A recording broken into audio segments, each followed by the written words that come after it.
Welcome to my channel, fellow travelers. I'm so glad you're here. Tonight, I have something special for you. A journey into a kingdom of ash and memory, inspired by the haunting world of Dark Souls. Whether you're here to fall asleep, to escape for a while, or simply to experience a story told slowly and with care, you're in the right place. So find your most comfortable position, close your eyes if you'd like, and let me carry you into a world where even in darkness, meaning can be found. This is Ash Without Flame. Ash Without Flame, a Dark Souls-inspired bedtime story. Part 1, The Keeper of Forgotten Names. The Awakening. You open your eyes to a world made of ash. Not the hot ash of recent flame, but the cold, settled ash of fires that died centuries ago. It lies in drifts against broken walls. It fills the spaces between cracked stones. When you breathe, you taste it, metallic, ancient, empty. You do not remember your name. You do not remember how you came to be here.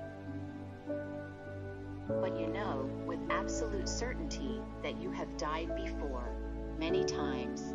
The knowledge sits in your bones like an old ache, familiar and permanent. You stand slowly. Your armor, if it can still be called that, hangs loose on your frame. The metal has tarnished beyond recognition. The leather has gone brittle. You are hollow in every sense of the word, a vessel that has been emptied so many times that you can no longer recall what you once contained. Around you stretch the ruins of what might once have been a great city. Towers lean at impossible angles, their foundations crumbled. Bridges span distances they no longer connect. Statues of figures you should recognize, gods perhaps or kings, have eroded until their faces are smooth and featureless. The sky above is neither day nor night. It holds a perpetual twilight, the color of old bruises, unchanging and eternal. You begin to walk. Not because you have a destination, not because you remember a purpose, but because staying still in this place feels like surrendering to the ash, like allowing it to bury you completely. Your footsteps make no sound. The ledger. After walking for what might be hours or might be days, time moves strangely here, stretching and compressing without pattern. You find a structure still partially intact. It is a chapel, or was once. The roof has collapsed inward, but 3 walls still stand, and within them, protected from the worst of the elements, sits a desk. On the desk rests a book. The book is massive, bound in leather that has somehow resisted decay. Its pages are yellowed but intact, covered in writing so small and precise that it must have taken lifetimes to complete. You open it. Names. Thousands upon thousands of names, written in neat columns, page after page after page. Some you recognize, not as belonging to anyone you knew, but as familiar somehow, like words from a language you've forgotten but once spoke fluently. Beside each name is a number. The numbers grow larger as you turn the pages, climbing into thousands, then tens of thousands. Deaths, you realize. These are death counts. This is a ledger of every person who has died in this cursed land, and how many times they returned before finally fading into nothingness. And at the desk, you find a quill. It still holds ink. Without understanding why, you sit, you turn to a blank page near the end of the ledger, and you begin to write, transcribing names from memory, names you didn't know you remembered. A knight who had fallen defending a bridge that no longer stood, a merchant who had died clutching coins that had long since lost all value, a child who had never understood why the world required such suffering. You write until your hand aches, until the twilight outside deepens into something slightly darker, until you have filled 3 pages with names that no one else would remember. When you finally stop, you notice something. Your hand, hollow and worn as it is, has become slightly more solid. The transparency that afflicts all undead has diminished, just barely. Remembering, it seems, has given you substance. The Guardians of Ash. You leave the chapel and continue walking through the ruins. The landscape shifts around you in ways that suggest either the geography itself is unstable or your perception of it cannot be trusted. Paths that led downward moments ago now slope upward. Walls you passed on your left reappear on your right. The same broken fountain crosses your path 3 times, though you never consciously chose to circle back. And then you see them. The Guardians. They stand at intervals along what might once have been a grand processional road. Each is twice the height of a man, clad in armor that has fused with their bodies, becoming part of their flesh, or what remains of it. Their helmets have no openings for eyes, yet you can feel their attention fix on you as you approach. They do not move to attack. They simply stand, eternal sentinels watching over a kingdom that has already fallen. You walk past the first guardian. It does not react. Past the second, still no movement. But at the third, you pause. Something about this one is different. Its armor bears markings, symbols etched deep into the metal. They are not decorative, they are words. Names. The same names you wrote in the ledger. You reach out tentatively and touch the cold metal. The Guardian's helmet turns toward you, a motion so slow it might be the first movement it has made in centuries. Keeper, it says. Its voice is the sound of stones grinding together, of metal scraping metal, you remember. 1 wrote their names, you reply. Your own voice sounds strange to you, unused and hollow. That is all we asked, the Guardian says. That someone remember, that we not simply vanish as if we never were. You understand then. These Guardians are not keeping intruders out. They are keeping memory in. They are monuments to the forgotten, standing watch over names that would otherwise dissolve into ash. How long have you stood here, you ask? Long enough that the question has no meaning, the Guardian replies. Long enough that we have forgotten why we must stand. But we continue, because to stop would mean accepting that it was all for nothing. You bow your head, a gesture of respect for suffering that mirrors your own. When you look up again, the Guardian has returned to stillness, but the names on its armor seem slightly brighter, as if your acknowledgement has given them renewed purpose. You continue walking. The Flame Keeper. The road leads, eventually and inevitably, to the bonfire. It sits in the center of a vast courtyard, surrounded by the remnants of statues depicting warriors in various poses of combat or prayer. The fire itself burns low, barely more than embers, but it burns. In this land of ash and endings, that alone is miraculous. Beside the fire sits a figure. She is ancient. Her skin has the texture of old parchment, and her eyes are milky with cataracts. but she tends the fire with practiced movements, adding small pieces of wood one at a time, keeping the flame alive, but never letting it grow too large. "You've come to rest," she says without looking up. It is not a question. "I don't know why I've come," you admit. That's honest, at least. She gestures to a spot across the fire from her. "Sit. The flame is warm enough for two." You sit, and immediately feel the warmth seep into your hollow bones. It is not the searing heat of a bonfire in its prime, but a gentle warmth, sustainable, kind.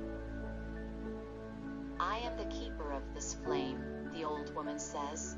"Have been for, I don't remember how long enough that I've forgotten what I was before, but that doesn't matter anymore."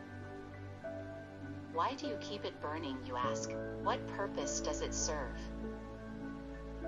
She smiles, a sad expression that speaks of accumulated wisdom and inevitable sorrow. Purpose? The flame has no purpose beyond itself. It burns because it can, because while it burns, we have light, and light, even fading light, matters. "But it's dying," you observe. "Everything dies," she replies. "The question is not whether something ends, but whether it matters before it does. This flame has warmed travelers for ages. It has given light to those who stumbled through darkness. It has been a landmark, a meeting place, a source of hope, however fragile." She adds another small piece of wood. "When it finally goes out, and it will someday, it will have mattered. That is enough." You sit in silence for a time, watching the flames dance. They cast shadows on the broken statues, making them seem almost alive, almost moving. "The names in the ledger," you say eventually. "Why did I write them?" "Because you are a keeper too," she replies. "Not of flame, but of memory. Someone must remember. Someone must bear witness. Otherwise, all of this, all the suffering, all the struggle, all the small moments of beauty amid the ruin, becomes meaningless." That seems like a heavy burden. "All burdens worth carrying are heavy." She looks at you directly for the first time, her clouded eyes somehow still piercing. "But you're already carrying it. You have been for longer than you remember. The question is whether you'll continue." You don't answer immediately. You think of the names you wrote, the guardian standing eternal watch, the flame burning low but persistent. "Yes," you say, finally, "I'll continue." The keeper nods, satisfied.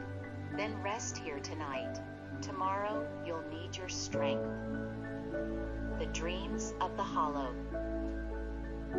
That night, sitting by the dying flame, you fall into something that might be called sleep. The hollow do not sleep as the living do. Their rest is a strange half-state, neither fully conscious nor unconscious, haunted by fragments of memories that might belong to them or might belong to others they've absorbed along the way. You dream of a great kingdom, not these ruins, but what they were before. Towers that scrape the sky, gardens where impossible flowers bloomed, halls filled with music and laughter. You dream of yourself in that kingdom, though you cannot see your face. You are someone important, not a king, but perhaps a scholar, a record keeper, someone trusted with memory and history. You dream of the day the curse came. It started as a whisper, rumors of warriors who wouldn't stay dead, of soldiers who fell in battle only to rise again, hollower each time. At first, it seemed like a blessing, immortality after a fashion, a chance to right wrongs, to complete unfinished tasks, to see one more sunrise. But the curse had a price. Each each death took something, a memory, an emotion, a connection. The undead returned, but they returned less than they were, pieces of themselves left behind in the space between death and resurrection. And eventually, after enough deaths, there was nothing left to return, just a hollow shell, animated by habit and instinct, shambling through an existence it no longer understood. The kingdom had tried to stop it. Sorcerers had sought cures, clerics had prayed, warriors had fought the source of the curse. All had failed. And slowly, inevitably, the kingdom had hollowed out from within.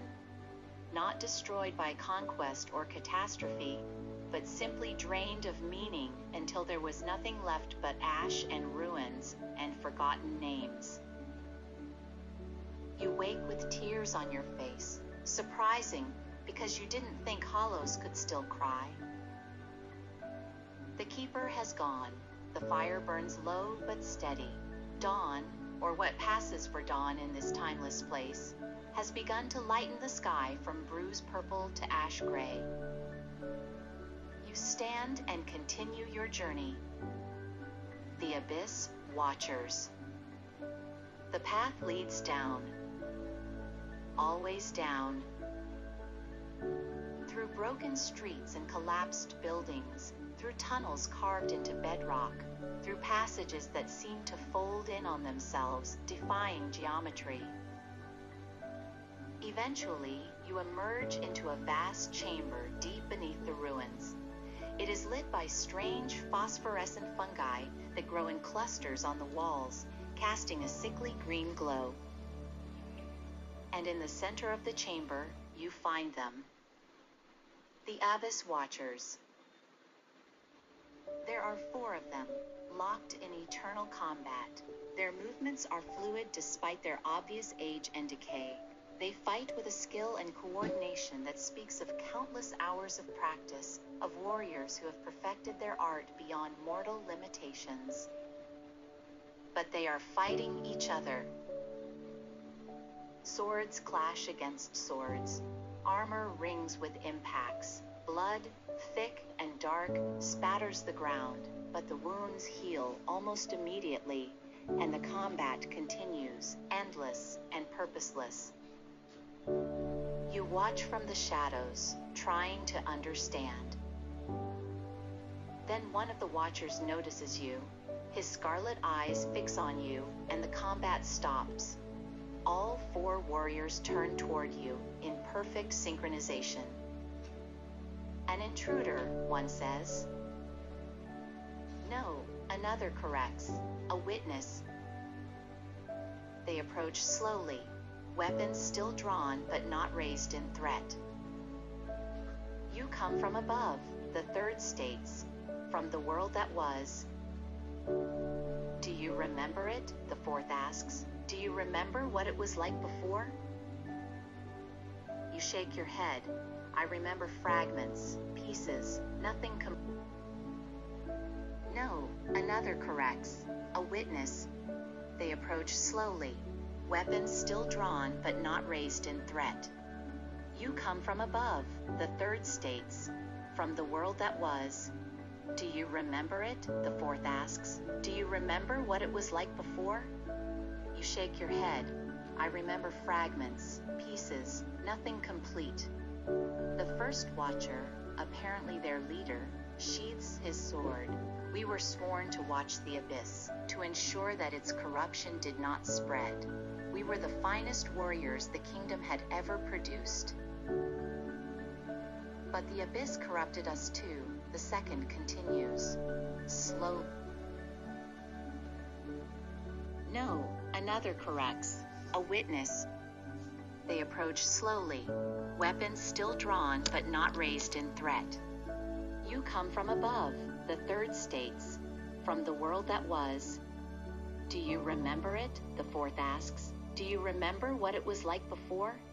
You shake your head. I remember fragments, pieces, nothing complete. The 1st Watcher, apparently their leader, sheathes his sword. We were sworn to watch the abyss, to ensure that its corruption did not spread. We were the finest warriors the kingdom had ever produced. But the abyss corrupted us too, the second continues. Slowly, subtly, until we could no longer tell friend from enemy, light from dark, purpose from madness. So we fight, the third says. We fight each other over and over because it's all we remember how to do. Because to stop fighting would mean confronting what we've become. We are trapped, the fourth concludes, by duty, by curse, by our own inability to let go. You look at them, these legendary warriors reduced to hollow repetition, and you understand that they are another kind of ledger, another kind of memory. They are proof that even the mightiest, even the most dedicated, can be worn down by time and curse until nothing remains but empty ritual. I could write your names you offer in the ledger. I could remember you as you were, not as you've become. The leader considers this. For a long moment, the chamber is silent except for the soft dripping of water somewhere in the darkness. Would that matter? He asks finally. Would it change anything? It would mean you're remembered, you reply. That your watch, however it ended, mattered. Another long silence. Then slowly, the leader removes his helmet.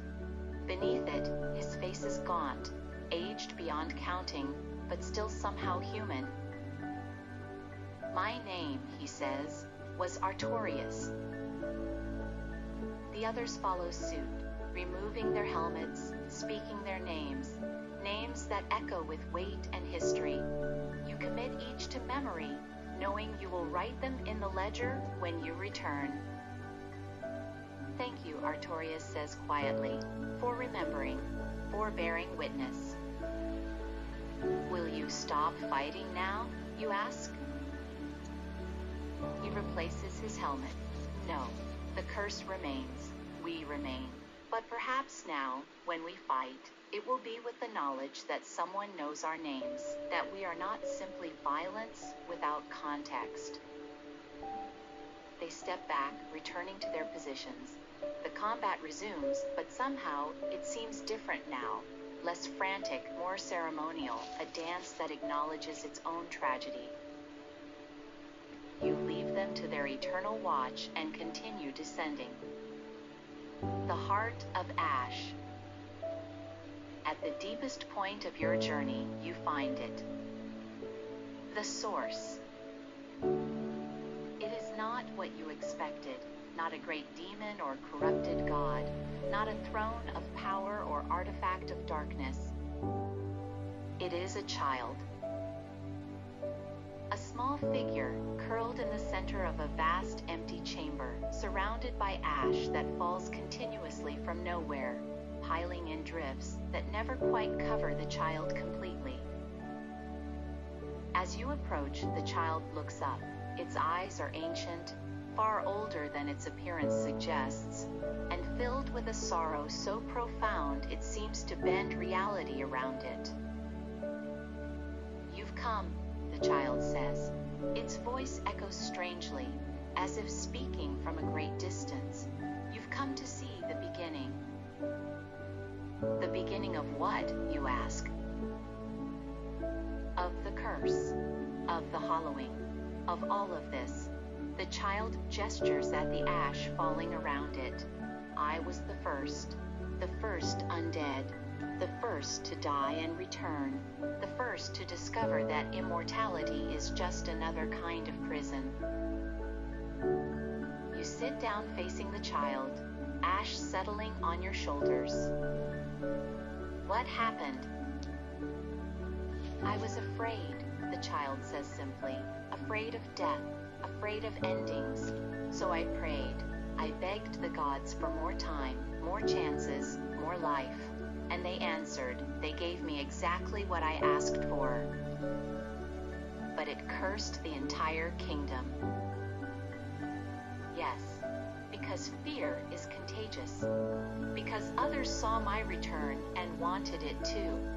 Because humanity cannot resist the promise of escaping death, even when the cost is everything that makes life meaningful. The child stands, and suddenly it seems taller, older, more burdened than being.